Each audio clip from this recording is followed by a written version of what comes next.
Do something nice today and don't get caught. My therapist said that to me once, and I think because he knows how apt I am to take a challenge, it was the best thing he could have said to me, and I think about it every day. Mental health days for me are every day. I don't like the idea that a mental health day has to stick out among all the other days of the year. I think every day I should be prioritizing how I'm feeling mentally. On a good day, I can brush off rejection and not even view it as rejection, but just view it as something that is. On a bad day, I can get very in my head about maybe no one likes me, maybe I'm not good enough, maybe I shouldn't be doing what I'm doing. And on those days, I really need to reach deep into my toolbox and say, okay, do I need to vent to a friend or exercise a little bit to get my endorphins up? It really depends. Rejection's hard, even on a good day. Crying is not great for me, and I do it a lot. Good crying is a great release. Sad crying, I actually have to put a time limit on myself. I feel a lot. I've found if I read about a sad event, I can sit down and cry about it for a while. And my husband will remind me, are you doing any good for anyone, including yourself, while you're crying about this? Or should you get off your butt and either try to solve it or, do an act of service, something that gets you out of that headspace? I love just sitting in a pile with my family on the couch, usually watching some animal show.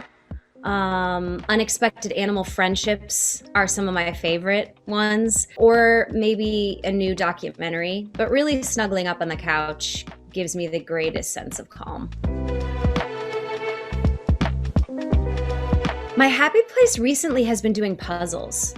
I've always liked puzzles, but doing them now, I've identified that I like a challenge, I like being mentally stimulated, but I don't necessarily like someone else judging my work, and there's no stakes when you're doing a puzzle. I clean my house and I pick up after my kids. That'll make you feel real grounded. When you have to tidy up someone else's mess, you recognize how much work goes into something. When I can't sleep, I will take one of the Hello Bello sleep gummies, which has a little bit of melatonin in it, and it knocks me right out. Usually my first reaction is to start to sweat because I don't always know how to handle everything because I'm caught in this rock and a hard place where I want to meet their needs, but I also want to meet my own. I've found that taking little breaks, as silly as that may sound, have helped me a ton. Living in the same household with a few people for a year where no one can leave, if I'm feeling overwhelmed or stressed by one family member or every family member, I will just say, I'm gonna go in my bedroom for 20 minutes. Actual physical distance is really, really helpful. And you can do it. I never allowed myself that luxury to say, I'm going into the other room now, just for 15. And it's really worked. My dog, 100% my dog. There's no judgment, there's just love. With lipstick. And I don't know if I'm feeling confident and then I put on lipstick, or if it's the other way around. I put on lipstick and then I feel confident. But my confidence usually revolves around a brightly colored lipstick. To de-stress, mainly murder mysteries, which I know sounds counterintuitive, but first of all, it always makes you feel better about your life because you're not murdered. The whodunits are really gripping to me. So I will usually pop on a Dateline if I want to de-stress. Spend some time with Keith Morrison. Untamed was one of the best books I ever read by Glennon Doyle, and I think it provided language to a lot of things that I was feeling, and I would recommend it for any woman who has ever felt sad or caged in their life.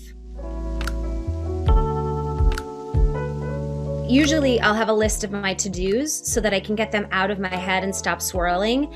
And then maybe a list of things that I'm just doing for me that day. Like today, I'm gonna try to take a hike, a short hike, nothing crazy or extreme. This idea of self-care being an extreme event has always bothered me because I think it needs to be incorporated into the day. When I'm using the Happy Dance products that I just created this year, it was kind of perfect timing because we've been working on it for 2 years. CBD has improved my life so much. And I felt the need to kind of demysticize all these things about CBD and what it was. Like, I will literally write down the simplest things. Like, today I'm going to shave my legs and use my CBD coconut oil. And then I'll know that I'll be getting some CBD in my system, which also really helps keep me centered.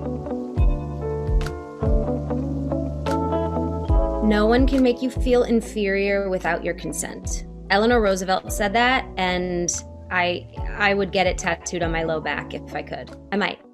You never know.